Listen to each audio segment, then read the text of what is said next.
오늘 본문 말씀은 그 배경을 조금 아시면은 이해하기가 쉬운 그런 말씀입니다. 이 오늘 본문 말씀의 1차 수신자라고 할 수 있는 그 당시 로마 교회는 이질적인 두 그룹 크리스찬으로 구성되어 있던 교회였습니다. 한 그룹은 유대인 성도들이었고 또 다른 한 그룹은 이방인 성도들이었는데요. 이게 왜 문제가 되는가 하면은 그 유대교를 배경으로 자란 유대인 성도들은 예수님을 영접하고 나서도 어릴 때부터 이제 몸에 익숙하던 그런 특정한 음식 또 특정한 날을 지키는 것을 굉장히 중요하게 생각하는 이런 부류의 신자들이었고요. 또 그런가 하면은 유대교를 배경으로 하지 않던 이방인 성도들 입장에서는 그런 유대인 크리스찬이 이해가 잘 안 되는 겁니다. 아니 십자가로 변화가 되었으면 그런 옛 행위는 다 버려야지 왜 지금까지도 그런 것들을 끊지 못하느냐고, 이런 것들이 이제 자꾸 분쟁을 일으키고 또 어려움을 겪게 만드는 그런 배경을, 오늘 본문은 그런 배경을 갖고 있습니다. 바울이 이제 이런 상황에 놓여 있는 로마 교회를 향해서 1절에서 그냥 단정적으로 선포를 합니다. 믿음이 연약한 자를 너희가 받되 그의 의견을 비판하지 말라. 또 바로 그 다음 2절도 마찬가지입니다. 어떤 사람은 모든 것을 먹을 만한 믿음이 있고 믿음이 연약한 자는 채소만 먹느니라. 먹는 자는 먹지 않는 자를 업신여기지 말고 먹지 않는 자는 먹는 자를 비판하지 말라. 이는 하나님이 그를 받으셨습니다. 또 15장 7절, 그러므로 그리스도께서 우리를 받아 하나님께 영광을 돌리신 것 같이 너희도 서로 받으라. 여기 지금 계속 반복해서 나오는 말씀들이 뭡니까? 너희가 받되, 또 받으셨습니다. 또 우리를 받아, 또 서로 받으라.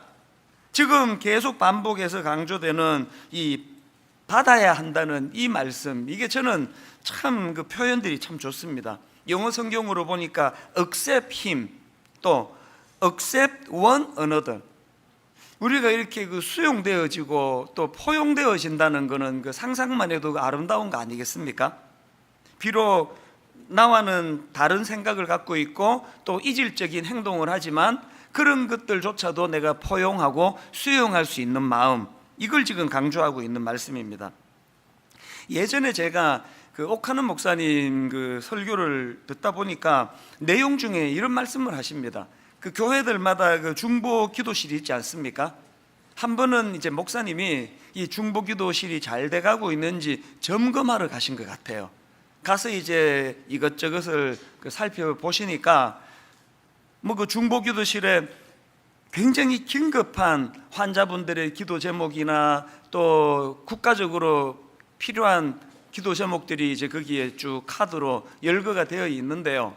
하나같이 다 이제 급하고 또 무겁고 그런 이제 기도 제목들인데 목사님 눈길을 끄는 기도 제목이 하나 있었는데 어떤 분이 변비를 위해서 기도해 달라. 그래서 이게 다녀와도 별로 시원치가 않고 그런데 이제 이 변비를 위해서 기도해 달라고 그런 제목이 눈에 떠이더라는 겁니다.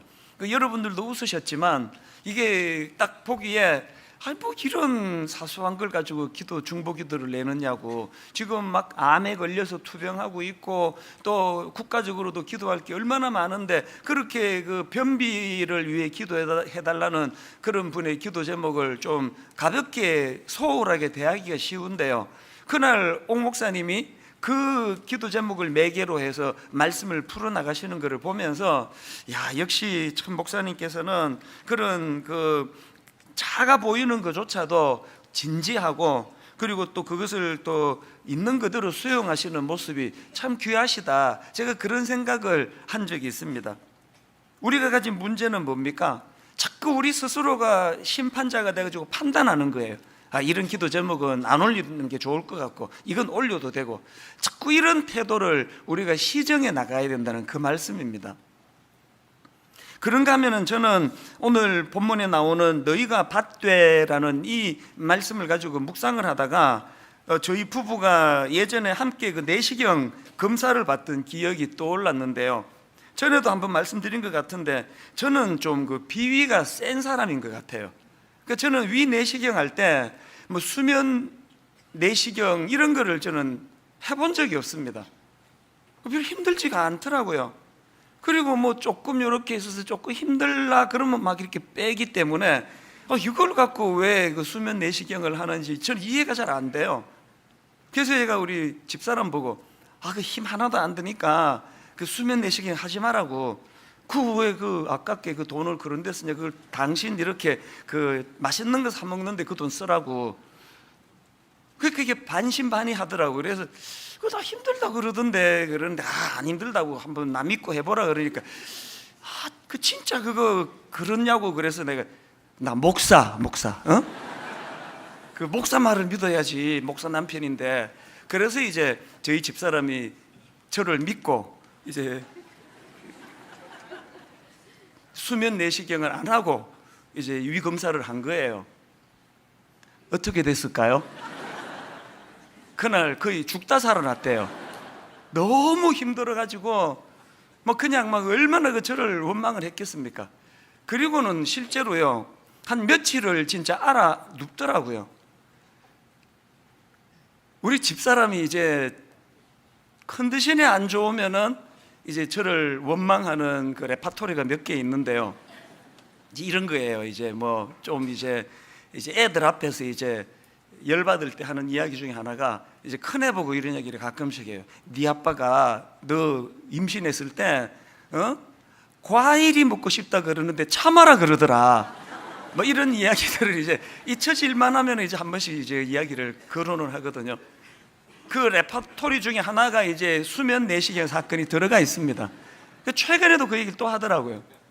내가 당신 믿고 내가 그 수면 내시경 안 하고 그거 받았다가 내가 그때 죽을 뻔했다고 막 그런 이야기들을 계속 하고 있는데, 그러나 저는 그 사건이요, 그렇게 좀 비록 욕은 얻어먹지만 저에게 굉장히 의미 있는 사건이 됐습니다. 왜냐하면 제 아내가 그때 그 위 내시경을 그 수면으로 하지 않고 그 괴로워하는 그 과정을 통해 제가 뼈저리게 깨달았던 게 뭐냐면은, 내가 괜찮다고 해서 다른 사람들도 괜찮은 게 아니구나.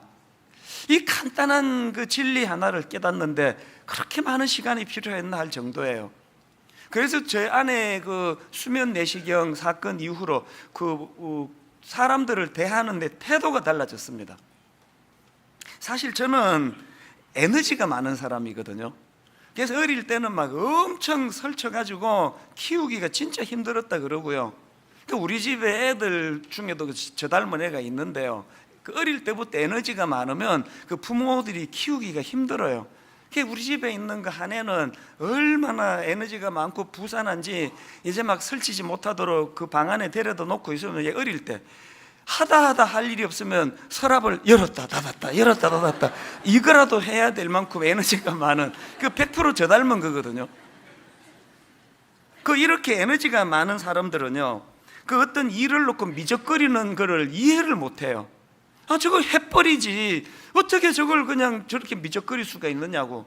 그래서 제가 그 개척 초기에는요, 우리 교회 그 부목사님들이 저한테 좀 힘들었을 거예요. 막 화요일 날 막 열정이 넘쳐가지고 막 회의 한 2시간씩 하고 막 왜 이걸 이렇게 하느냐 저걸 저렇게 하느냐 그러면서 막 굉장히 그냥 다그치는 일이 많았던 기억이 나요. 그리고 그 에너지가 별로 없는 사람의 특징은요, 에너지가 없어서 대들 힘도 없어서 그런 거 지적해도 그 대꾸도 안 해요. 가만히 듣고만 있으니까 그 얼마나 그 힘들었겠냐고요. 요즘에는 제가 그렇게 하지 않습니다.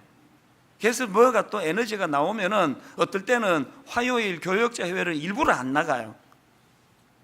뭐가 달라졌을까요? 제 마음속에 모두가 다 나 같을 수 없잖아, 그런 독백이 제 안에서 일어나거든요. 그래서 제가 참 감사한 거는요, 옛날에는 이런 생각을 많이 했어요. 인간이 어떻게 저럴 수가 있느냐고. 그러면서 그 화가 나는 일이 많았는데, 요즘에는요, 인간이 뭐 살다 보면 그럴 수 있지, 이쪽의 생각이 점점 강화가 되는 걸 느낍니다. 오늘 본문에서 바울이 강조하는 말씀의 핵심이 바로 그거 아니겠습니까? 그 수용하는 태도, 그 타인에 대해서. 1절을 다시 보십시오. 믿음이 연약한 자를 너희가 받되 그의 의견을 비판하지 말라. 우리가 왜 이 1절 말씀을 늘 마음에서 되새기고 또 자기를 돌아보고 점검하고 그런 말씀으로 이 1절을 사용해야 되는가 하면요, 우리는 죄성을 가진 인간들은요, 그 상대방의 연약함을 이해하고 용납하는 건 이건 어려운 일이에요. 그 죄성이 뭡니까? 자기에 대해 약한 거에 대해서는 굉장히 너그럽고 관용하고 관대하고 뭐 사람이 그렇게 뭐 약할 수 있지 그렇게 포용해주고, 상대방이 똑같이 약한 모습을 보이는 거에 대하여는 그것을 수용하지 않는 게 못된 인간의 심성이기 때문에 우리는 하나님 말씀을 계속 묵상을 하면서 그렇게 포용력을 키워나가야 된다는 것입니다. 이런 문제는 그 초대교회 때도 마찬가지인데요, 우리가 그렇게 성숙한 교회라고 부러워하는 초대교회지만 이런 대인관계 문제로 심각한 다툼을 벌이는 일들이 종종 있었습니다. 그 대표적인 케이스가 사도행전 6장 1절에 나오는 예루살렘 교회입니다. 그때의 제자가 더 많아졌는데 헬라파 유대인들이 자기의 과부들이 매일의 구제에 빠짐으로 히브리파 사람을 원망하니, 이 구절을요 현대인의 성경으로 잘 풀어서 쓴 성경으로 읽어보면은 이 갈등의 불씨가 뭔지를 금방 이해할 수가 있습니다. 이때에는 신자들의 수가 많이 불어났다. 그런데 그리스 말을 하는 외국 태생의 유대인들이 매일의 구제 대상에서 자기들의 과부들이 제외된다고 히브리 말을 하는 본토 유대인들에게 불평을 하였다. 어떤 상황인지 아시겠죠? 팔이 안으로 굽는 거예요. 이런 비슷한 갈등이 갈라디아 교회에서도 있었고요, 그런가 하면은 고린도 교회는 뭐 여러분 다 알고 계시지 않습니까? 이 분쟁이 많았던 대표적인 교회 아닙니까? 고린도전서 1장 11절 12절에 보니까 내 형제들아, 글로에의 집 편으로 너희에 대한 말이 내게 들리니 곧 너희 가운데 분쟁이 있다는 것이라. 어떤 분쟁인가 보니까 내가 이것을 말하거니와 너희가 각각 이르되 나는 바울에게, 나는 아볼로에게, 나는 게바에게, 나는 그리스도에게 속한 자라 한다는 것이니. 아니, 이렇게 훌륭한 지도자들을 모시고 사는 이게 분쟁의 도구가 될 줄을 누가 알았겠냐고요. 하여튼 우리는 틈만 나면 갈라지고 틈만 나면 분쟁하고 틈만 나면 자기만 옳고 상대방은 틀렸고, 그렇기 때문에 우리는 이 본문 말씀이 우리들 삶에서 자꾸 그 묵상되어져야 될 말씀이라고 생각합니다. 1절 2절을 연결해서 한 번 더 보십시오. 믿음이 연약한 자를 너희가 받되 그의 의견을 비판하지 말라. 어떤 사람은 모든 것을 먹을 만한 믿음이 있고 믿음이 연약한 자는 채소만 먹느니라. 그리고 이 3절 말씀은 어떤 특정인 강한 자들에게만 얘기하는 게 아니고 약한 자들에게만 얘기하는 게 아니고 모든 사람들에게 하는 얘기거든요. 3절을 다시 보십시오. 먹는 자는 먹지 않는 자를 업신여기지 말고 먹지 않는 자는 먹는 자를 비판하지 말라. 이는 하나님이 그를 받으셨습니다. 한국교회는 이 3절 말씀을 진짜로 마음에 담아야 돼요. 그 비난이 많은 현실 아닙니까? 그 교회 안에 보수적인 색깔을 가지고 있는 성도가 있을 수 있고 진보적인 색깔을 가지고 있는 성도가 있을 수 있고, 한 번씩 게시판에 그것 가지고 논쟁을 할 때 보면 저는 마음이 슬퍼요. 왜 슬픈지 아십니까?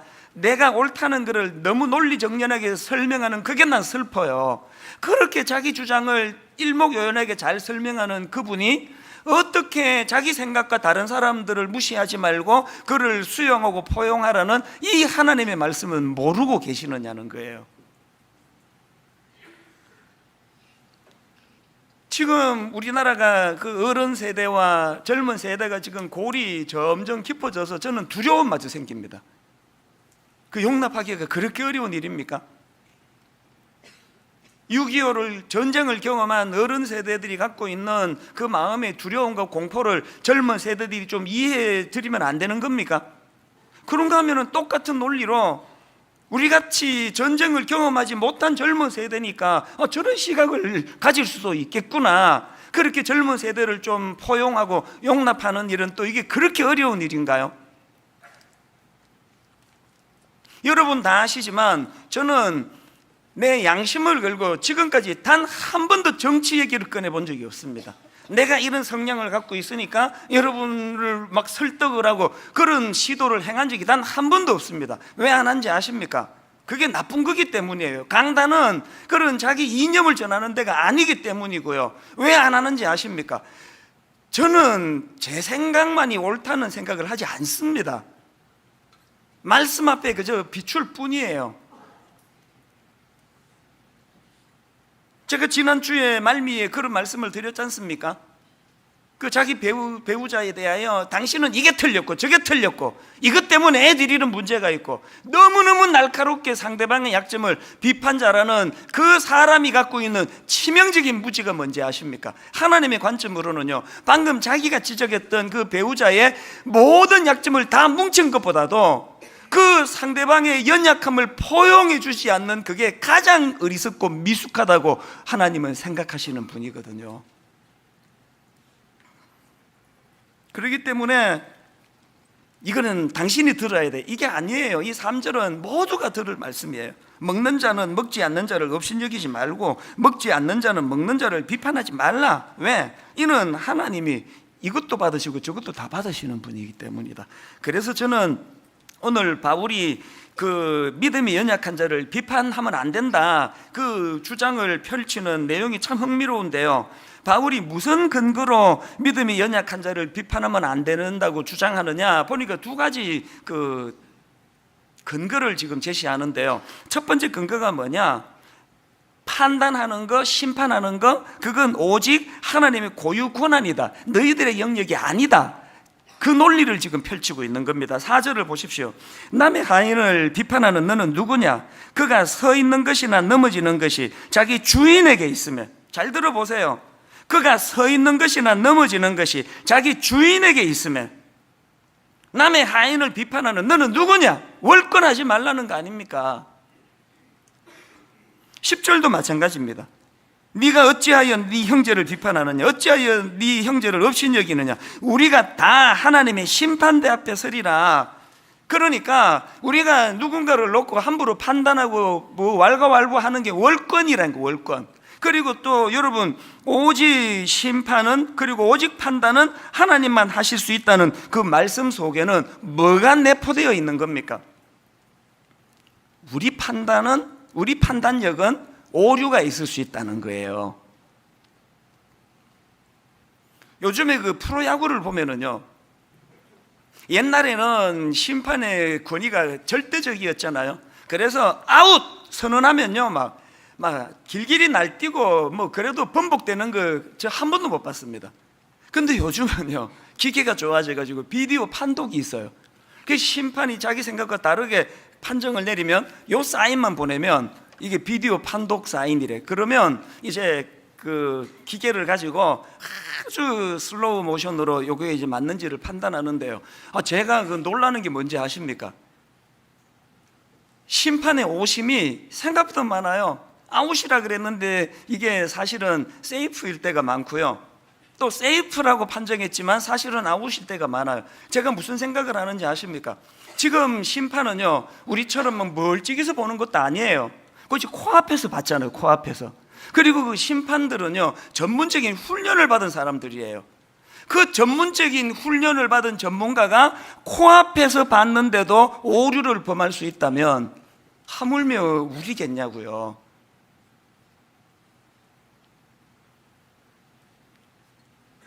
그래서 제 마음에 그 어떤 사람에 대한 평가 또 비판 이런 게 나오면은 제가 그거를 잠재우는 독백이 이 4절 말씀입니다. 그가 서 있는 것이나 넘어지는 것이 자기 주인에게 있으면 내 판단은 언제든지 오류, 틀릴 수 있다는 걸 자각하는 거예요. 그런가 하면 두 번째로 바울이 믿음이 연약한 자를 비판하면 안 된다는 근거로 뭐를 내세우느냐? 오직 그 심판은 하나님의 고유 권한이라고 아까 첫째로 말씀드렸고요, 그 고유 권한을 갖고 계신 하나님께서 그 연약한 그 사람을 용납해 주신다는, 용납해. 3절, 먹는 자는 먹지 않는 자를 업신여기지 말고 먹지 않는 자는 먹는 자를 비판하지 말라. 이는 하나님이 어떻게 하셨습니까? 그를 받으셨습니다. 하나님이 괜찮다 그러는데 왜 니들이 왜 그러냐?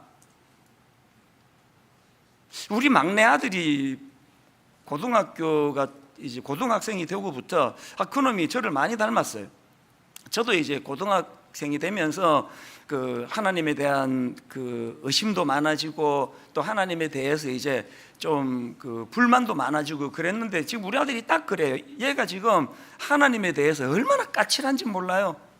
그래서 뭐 성경 좀 읽다가 막 하나님에 대해서 원망도 많이 하고 막 이해가 안 된다, 왜 이렇게 일하시느냐고 막 그렇게 따지기도 많이 하는데요.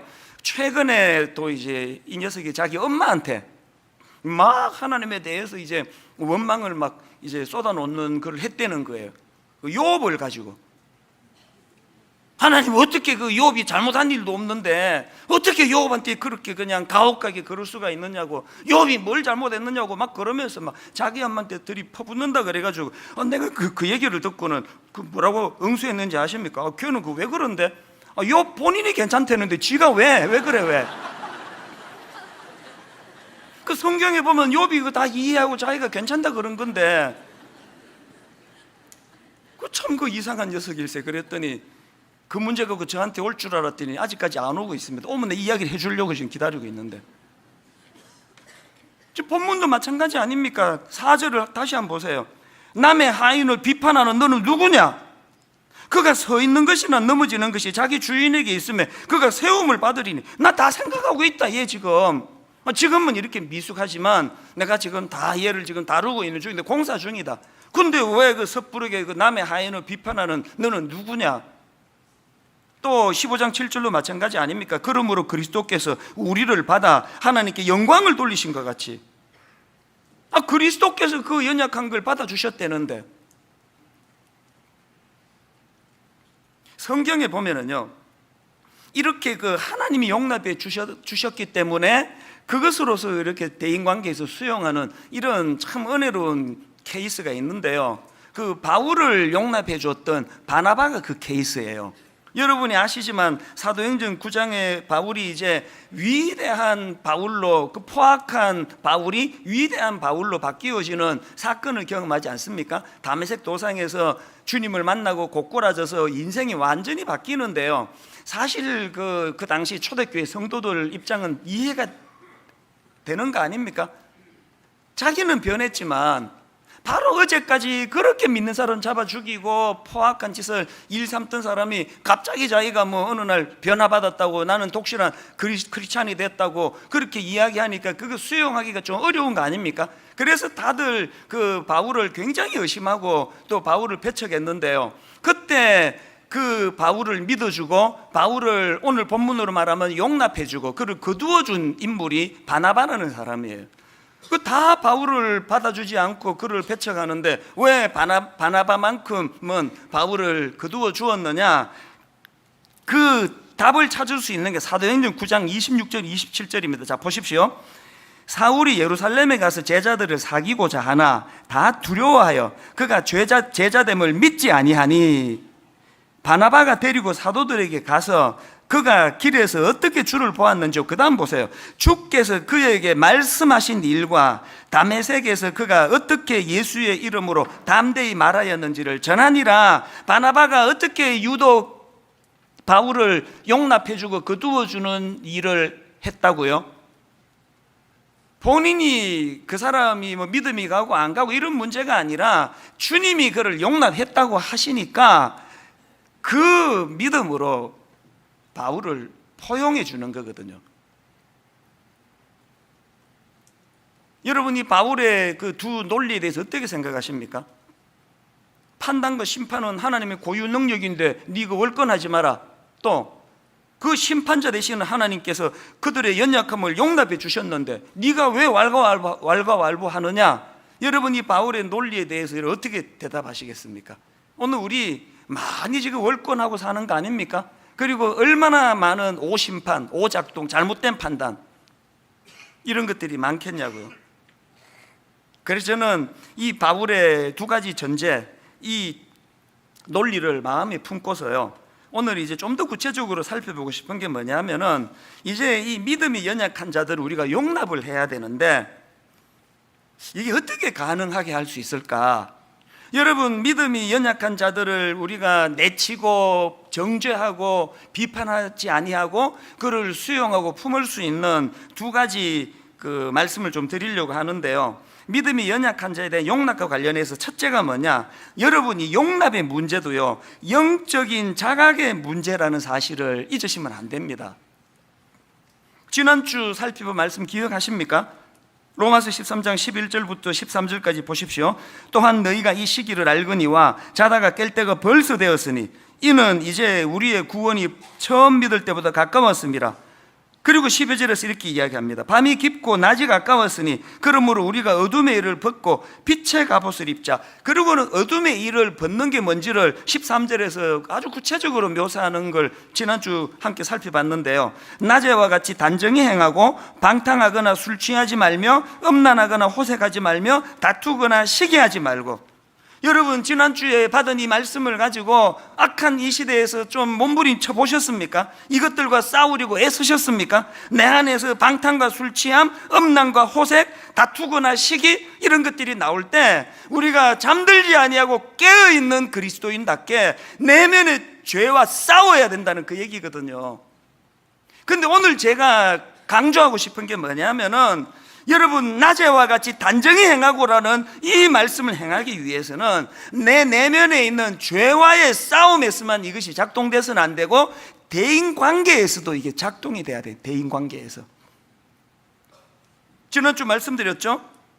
여기 쭉 열거되고 있는 방탕하거나 술 취하지 말며 음란하거나 호색하지 말며 다투거나 시기하지 말며 이것들을 딱 한마디로 표현한 게 낮에와 같이 단정히 행하는 것이다. 그리고 단정히 행한다는 건 원어적으로 풀이를 보니까 이게 품이 있는 그리스도인의 모습을 말하는 거다 그랬다면, 여러분, 우리가 품이 있는 그리스도인이 되기 위해서 내 안에 유혹, 죄와 싸우는 것도 한편으로 필요하지만 다른 한편으로는 여러분 관대하고 포용력을 가지고 상대방을 대하는 것도 이게 영적으로 이게 필요하다는 그 말씀이거든요.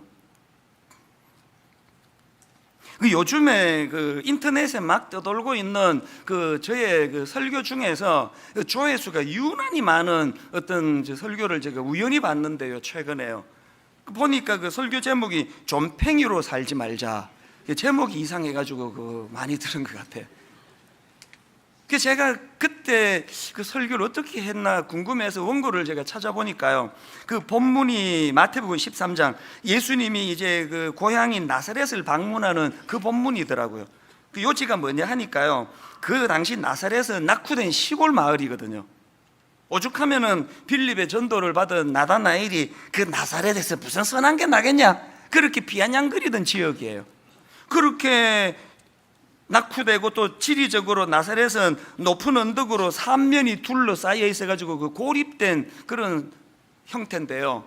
그런 고립된 낙후된 지역에 살면은 그저 깔아앉기 쉽고 다운되기가 쉽고, 그러다 보면 거기 사는 사람들은 삶의 의욕도 없어지고 그러기가 쉬운데, 놀랍게도 그 낙후된 나사렛 지역에 예수 그리스도가 방문을 하게 되었다. 이거 절호의 기회 아닙니까? 이제 거기 활력을 되찾고 그리스도의 능력을 경험하고 변화가 일어나고 절호의 기회가 나사렛 동네에 찾아왔는데, 결론부터 말씀드리면 불행하게도요 아무런 일도 일어나지 않았습니다. 왜 그런 슬픈 비극적인 결과가 일어났느냐? 마태복음 13장 54절부터 쭉 읽어보면 그 원인을 금방 찾을 수 있습니다. 자, 마태복음 13장 54절입니다. 고향으로 돌아가사 그들의 회당에서 가르치시니 그들이 놀라 이르되 이 사람의 이 지혜와 이런 능력이 어디서 났느냐? 여기 보니까 나사렛 그 동네 사람들도 그 하나님의 아들 되신 예수 그리스도의 신적인 능력과 이적과 기사를 감탄함으로 받은 거예요. 다 받았습니다. 감격했습니다. 놀랐습니다. 그런데 그들의 문제가 뭐예요? 그런 놀라운 예수 그리스도의 신적인 사역에 감탄하는 것들을 거기다 찬물을 끼얹는 그 좁쌀 같은 그 좁은 마음, 선입견, 바로 그 감격과 감탄의 54절, 바로 그 다음 55절부터 보십시오. 이는 그 목수의 아들이 아니냐? 그 어머니는 마리아, 그 형제들은 야고보, 요셉, 시몬, 유다라 하지 않느냐? 그 누이들은 다 우리와 함께 있지 아니하냐? 그런즉 이 사람의 이 모든 것이 어디서 났느냐 하고 예수를 배척한지라. 그랬더니 그 다음 58절, 그들이 믿지 않음으로 말미암아 거기서 많은 능력을 행하지 아니하시니라. 여러분, 이 선입견, 이 편견이라는 자기 세계에 갇혀가지고 뭐처럼 그 마음의 그 뜨거운 감동을 그냥 그 죽여버리는 이 좀팽이 같은 이 좁은 마음, 이 우리에게는 문제가 되지 않습니까? 지금 다락방에 지금 다 은혜를 받는데 자기 혼자, 우리 순장은 말이야, 내가 겪어보니까 이런 문제가, 능력이 별로 없어. 그런 좁은 마음으로 마음을 닫아버렸기 때문에 지금 자기 혼자 다락방에서 은혜를 못 받는 그런 슬픈 일이 일어나고 있는 거 아닙니까? 영적으로 자꾸 자각하고, 또 바울이 두 가지 그 대학 제시해 주는 그 내용들을 보면서 자꾸 자기를 돌아봄으로 말미암아 이런 영적 침체에 빠지는 일은 우리 안에 일어나지 않기를 바랍니다. 그런가 하면은 두 번째로 믿음이 연약한 자에 대한 용납과 관련해서 또 알아야 되는 하나가 더 있습니다. 여러분, 이 용납의 문제도요, 예수님을 의지하는 태도가 중요하다는 것입니다. 지난주 제가 로마서 13장 말씀을 가지고 그 성화와 관련한 두 측면을 말씀드리지 않았습니까? 성화가 첫 번째 측면이 뭐라 그랬습니까? 13장 12절, 그러므로 우리가 어둠의 일을 벗고 빛의 갑옷을 입자. 성화는 죄의 옷을 벗어버리는 거다. 자신의 죄를 죽이는 게 성화다. 이게 성화고요. 그런가 하면은 성화의 두 번째 측면이 뭡니까? 13장 14절, 오직 주 예수 그리스도로 옷 입고. 성화는요, 예수 그리스도로 옷 입는 거예요. 다시 말해, 예수님의 삶과 인격을 닮아가는 그게 성화고요. 더 중요한 거, 그 과정에서 철저하게 주님을 의지하는 태도, 그게 성화예요. 그렇다면은 내 안에 있는 그 죄의 유혹과 싸우는데도 예수 그리스도로 옷 입는 철저하게 주님을 의지하는 게 필요하지만, 대인관계에서도요, 우리를 의지하면 안 됩니다. 우리는요, 내버려두면 좀팽이로 태어난 사람이에요. 죄성을 가졌기 때문에. 솔직히 한번 대답해 보세요. 바울이 지금 오늘 이 시대 대한민국에서 태어났다. 여기 지금 바울을 용납해 줄 바나바 같은 분이 몇 분이나 되겠습니까? 저부터가. 뭐 표정은 다 용납할 것처럼 그렇게 뭐 표정을 짓고 있지만, 저는 확신합니다. 바울이 오늘 이 시대에 대한민국에 태어났으면 뭐 사도고 뭐고 아무것도 못했을 거예요. 반대한 사람 막 계속 따라다니며 반대하고 막. 우리는요, 내버려두면 바나바 같은 도량이 넓은 사람들이 아니에요. 왜 자꾸 저만 그런 것처럼 여러분들이 동의를 안 하시면 따라와 줘야 되는데. 그러기 때문에 어떻게 해야 된다고요? 예수 그리스도로 옷 입어야 돼요. 그렇기 때문에 골로새서 3장 13절, 누가 누구에게 불만이 있거든 서로 용납하여 피차 용서하되, 그 다음 보세요. 주께서 너희를 용서하신 것 같이 너희도 그리하고. 지금 용서에 그리스도의 은혜의 감격을 지금 개입시키고 있는 거 아닙니까? 오늘 저는 말씀을 이렇게 결론을 짓기를 원합니다. 이 찬양 여러분 다 아시죠? 아바 아버지, 아바 아버지, 나를 안으시고 바라보시는 아바 아버지, 아바 아버지, 아바 아버지, 나를 도우시고 힘주시는 아버지. 여기 오늘 예배 드리는 분들에게 공통점은 하나님이 창조주라는 사실을 인정하고 시인하는 게 공통점일 거예요. 그런가 하면 오늘 여기 계시는 분들 차이점이 뭔지 아십니까? 어떤 분은요, 하나님이 창조주라는 거는 내가 믿겠는데 그 하나님이 나와 아무 상관이 없어요. 멀리 계세요. 너무 가까이 하기엔 너무 먼 당신이 하나님이. 그런가 하면 어떤 분은 그 하나님이 내게 아바 아버지예요. 아람으로 아바가 우리말로 아빠라고 하는 건 전에 말씀드렸잖아요. 하나님이 우주를 만드신 하나님일 뿐만 아니라 그분이 십자가를 통하여 내 아빠가 되어주신 아빠. 분당 우리 교회 청년들 엄청 많잖아요. 우리 교회 중고등부 애들 엄청 많잖아요. 걔들이 또 저를 얼마나 좋아하는지 몰라요. 드림센터에서 나가다가 딱 애들하고 마주치면은 막 대학생들 막 펄펄 뛰고 난리가 나요. 막 와 목사님이다 그러면서 막 펄쩍펄쩍 뛰고 그러는데요. 그렇게 저를 친밀하게 생각하고 가깝게 여기지만 딱 우리 교회에서 저보고 아빠라고 부를 수 있는 애는 세 아이밖에 없어요. 우리 집에 와가지고 냉장고 막 다 뒤져먹고 내 옷 지 마음대로 입고 사무실에 와서 막 지멋대로 그 냉장고 음료수 꺼내 먹고 할 수 있는 세 아이는요, 저를 아빠로 생각하는 우리 집에 셋밖에 없습니다. 여기 지금 기왕 여러분 하나님 믿으시는데 우리 청년부하고 저하고의 관계 같은 하나님이면 곤란하지 않습니까?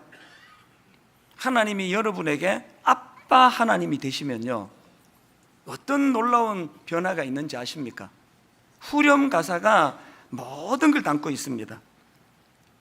주는 내 마음을 고치시고 볼 수 없는 상처 만지시네. 그 다음 가사는요, 부를 때마다 울컥울컥합니다. 나를 아시고 나를 이해하시네. 내 영혼 새롭게 세우시네. 왜 울컥합니까? 아빠 하나님은 나를 아신대요. 나를 이해하신대요. 무슨 뜻입니까? 오늘 본문으로 말하면 나를 억셉해 주시는 거예요. 받아주시는 거예요. 전에 제가 모 장관님 그 따님 말씀을 드렸던 거 기억하십니까? 너무 바쁜 아빠를 아버지로 둬가지고 어릴 때부터 그냥 아버지에게 사랑받고 싶은데, 그래서 아버지 서재로 가면은 아빠는 늘 저리 가라, 바쁘다 아빠, 가라 저리. 너무 그게 상처가 돼가지고 그 억셉, 그 수용이 잘 안 되기 때문에, 그래서 이분이 그 보상 심리로 우리 아빠에게 받지 못한 사랑을, 또 그 수용을 내가 남편에게 받으리라. 그래서 서둘러 가지고 제 기억으로 대학 다닐 때 결혼을 했는데, 그 남편 자기 아버지보다 더 자기를 수용해 주지 않는 것 때문에 결국 이혼하고 불면증이 찾아오고 우울증이 오고, 제 기억으로는 그런, 이분이 어떻게 치유하게 됐느냐, 하나님이 내 아빠가 되어주시고 주는 내 마음을 고치시고 볼 수 없는 상처를 만져주셔서 나를 아시고 나를 이해해 주시는 하나님을 경험하고 치유가 됐다는 이야기예요. 어떤 면에서 여러분, 우리가 그렇게 연약한 자들에 대해서 냉정하고 배타적이고 비판적이고 그를 수용하지 못하는 우리 내면의 근원적인 문제는 우리도 어릴 때부터 용납받지 못했던 상처 때문이지 않을까, 그런 생각을 해봅니다. 부모님에게조차도 용납받지 못했던 아픔이 많은 나, 이거 치유하기 위해서는 하나님이 내 아빠가 되셔야 돼요. 그리고 그 하나님이 나를 아시고 나를 이해하시네. 오늘 말씀을 기억하시면서 우리 이 찬양 같이 한번 불러보시면 좋겠습니다. 아바 아버지, 아바 아버지, 나를 안으시고 바라보시는 아바 아버지, 아바 아버지,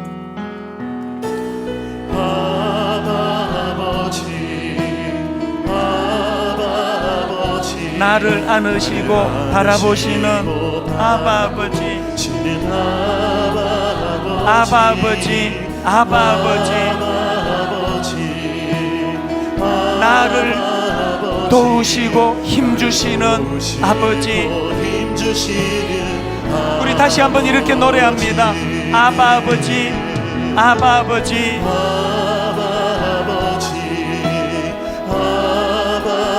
나를 안으시고 바라보시는 아바 아버지, 아바 아버지,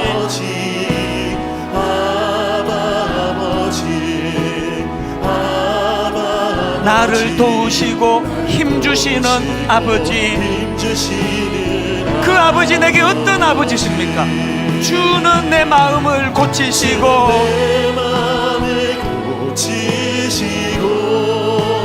볼 수 없는 상처 만지시네.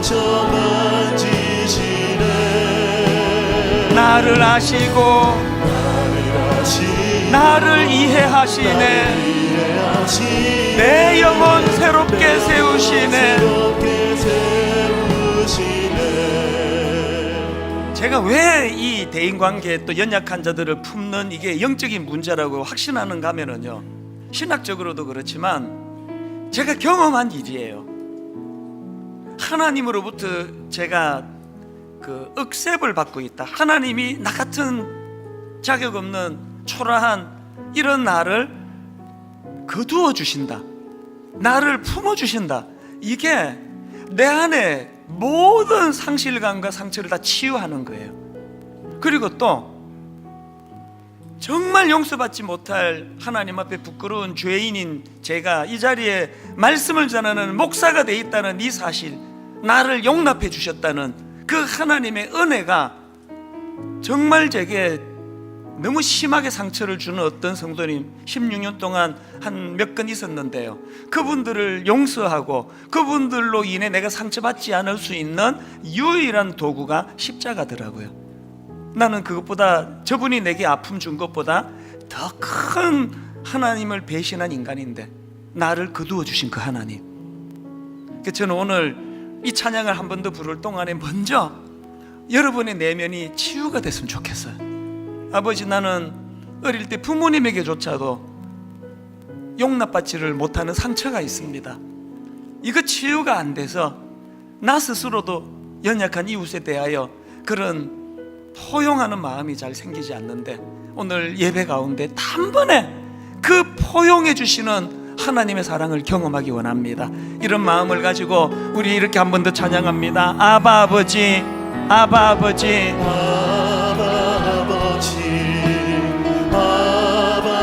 나를 안으시고 바라보시는 아바 아버지, 아바 아버지,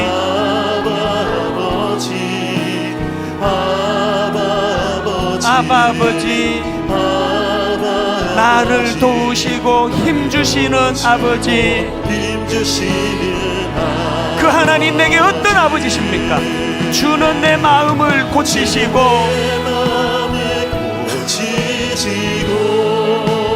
볼 수 없는 상처 만지시네. 나를 아시고 나를 이해하시네.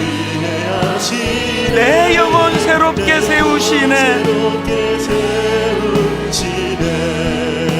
오늘 우리 두 갈래로 같이 기도할 텐데, 하나는, 하나님, 전 어릴 때부터 용납받지 못한 내 상처가 나도 누군가를 용납하는 일이 참 어려운 그런 가슴 아픈 나쁜 결과를 가져왔다면, 하나님, 우주를 창조하신 하나님 십자가를 통하여 나를 자녀 삼아 주시고 내 아빠가 되어 주시고, 주님은 내 마음을 고쳐 주시는데 나조차도 인식하지 못했던 깊은 상처, 볼 수 없는 상처 만져주시는데, 그 아빠 아버지, 나를 아시고 나를 이해하시네. 이 한마디면 다 되는 거 아닙니까? 나를 아시고 나를 이해하시네. 하나님, 오늘 그 은혜를 경험하기 원합니다. 그런가 하면 두 번째 기도 제목이 있다면, 아버지, 이번 주중에 이제 지방선거도 있고 북미 회담도 있고 민족적으로 너무너무 중요한 일들이 지금 기다리고 있는데, 하나님, 이 모든 일들 가운데 하나님의 관용의 정신이 거기에 스며들게 하여 주시옵소서. 나라와 민족을 위하여 같이 기도하기 원합니다. 이 두 가지 제목을 가지고 우리 통성으로 같이 기도하시겠습니다. 살아계신 하나님 아버지, 이 시간 주님의 은혜를 구합니다. 하나님, 나를 사랑하시네 끝까지 사랑하신 주님 감사합니다. 하나님의 용납과 하나님의 사랑을 받았음을 기억할 수 있게 해주시고, 하나님이 기억하는 것이 아버지 누군가를 용납할 수 있는 능력이 되는 삶 속에서 경험케 하여 주시기를 원합니다. 하나님, 그런 은혜를 아버지 우리에게 나타내 주시옵소서. 아버지 하나님, 그런 용서의 능력을 아버지 하나님 주님으로부터 경험했던 그 은혜와 사랑을 말미암아 아버지 우리 삶에서 그 은혜를 경험하는 자리로 나아갈 수 있도록 주님 인도하여 주시기를 원합니다.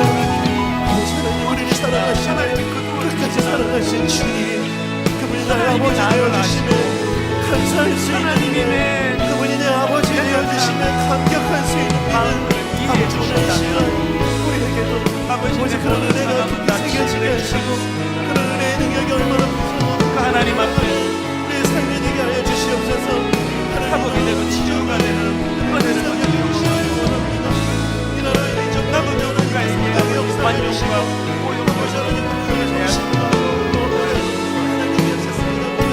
계속 기도하신 분 계속 기도하시고, 우리 후렴부터 다시 한번 주는 내 마음을 고치시고 볼 수 없는 상처 만지시네. 나를 아시고 나를 이해하시네. 내 영혼 새롭게 세우시네. 우리 확신을 가지고 주님은 내 마음을 고치시고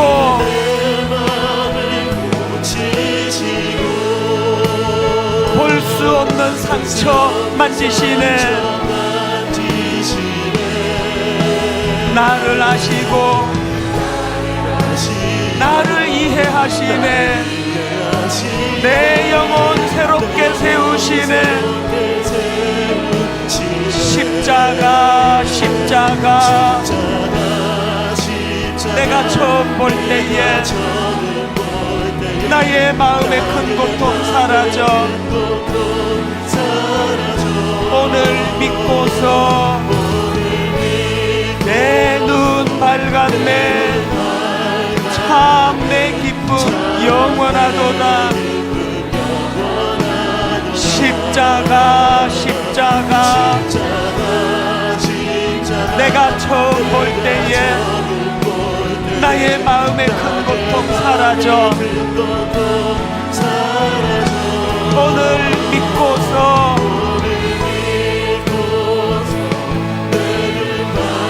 참 내 기쁨 영원하도다.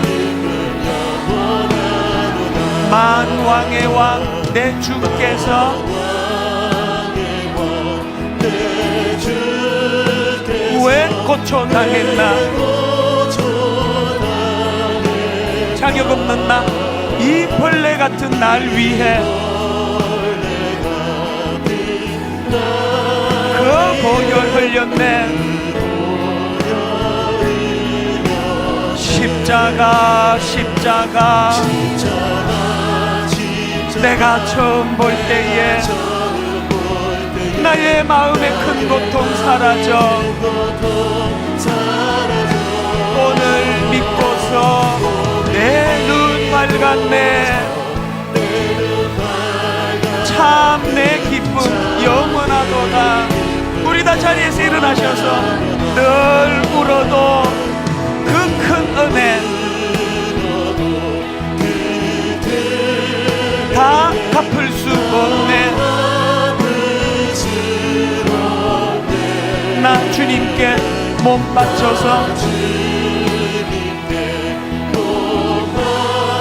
주의 일 힘쓰리. 치유의 도구 십자가 십자가 회복의 도구. 나의 마음의 큰 고통 사라져. 오늘 믿고서 내 눈 밝았네. 참 내 기쁨 영원하도다. 하나님 아버지, 그 은혜가 너무 커. 늘 울어도 그 큰 은혜 다 갚을 수 없어. 하나님, 어떻게 하면 이 은혜를 되갚을까? 마음의 뜨거움을 가지고 돌아보며 주님이 내게 그렇게 하셨듯이 내게 상처를 준 그 한 사람, 내게 아픔을 준 그 한 사람, 나랑은 너무 생각이 달라 사사건건 대립하는 그 한 사람, 그 연약한 그 지체를 주님이 내게 해주셨던 것처럼 그를 포용하고 품어주고 그를 받아들이며 비판하지 아니하고 그 연약한 모습 그대로를 수용하는 이 일이 우리들의 대인관계 속에서 나타나도록 함께하여 주시옵소서. 이번 한 주간 은혜 받은 자답게 우리 삶 속에 이 하나님의 관용이 많이 나타나는 한 주간 되기를 간절히 바라옵고, 우리 주 예수 그리스도의 은혜와 하나님 아버지의 다함없는 사랑과 성령님의 감동, 감화, 위로, 교통 충만하심의 역사가 이 은혜, 이 감격 마음에 품고 나도 누구 한 사람 품고 사랑하고 용서하며 그 은혜의 길로 나아가기로 다짐하며 예배하는 모든 주의 자녀들 머리 위에 지금부터 영원토록 함께 하시기를 간절히 축원하옵나이다. 아멘.